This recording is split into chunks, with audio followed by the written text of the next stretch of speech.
बदतरीन माशी हालात, auto sector भी बहरान का शिकार। गाड़ियों की फरोख्त 40% तक घट गई। ऑटो सेक्टर के लिए अगले 6 माह मजीद बुरे साबित होंगे।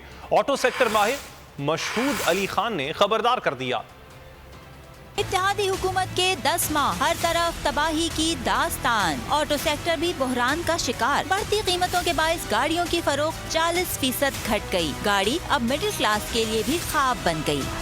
ऑटो सेक्टर के लिए अगले 6 माह मजीद बुरे साबित होंगे। ऑटो सेक्टर के माहिर मशहूद अली खान ने खबरदार कर दिया। माहिरीन के मुताबिक ऑटो सनत को गाड़ियों के पार्ट्स की शदीद कमी का सामना है। नई एलसीज न खोलने के बायस मुख्तलिफ कंपनियां प्लांट्स की बंदिश पर मजबूर हुई। डॉलर की कद्र में इजाफे ने भी कारोबार पर मनफी असरात मुरतब किए। मौजूदा सूरत हाल में प्लांट्स की बंदिश से बराह रास्त 2.5 से 3 लाख मुलाजिमीन मुतासिर हैं। गुज़िश्ता 7 माह के दौरान पाक सुजुकी का प्लांट 40 दिन बंद रहा। मैं हूं सैयद मुजम्मिल शाह और अब आप मुझे देख सकते हैं सिर्फ बोल न्यूज पर।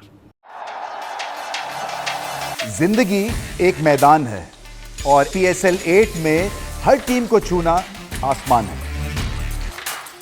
6 टीमों के बीच धुआंधार लड़ाई।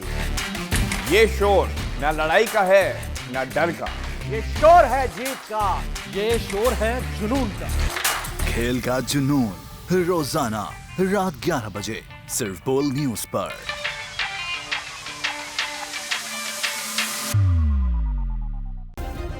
सब्सक्राइब करें और बेल दबाएं ताकि कोई खबर रह न जाए।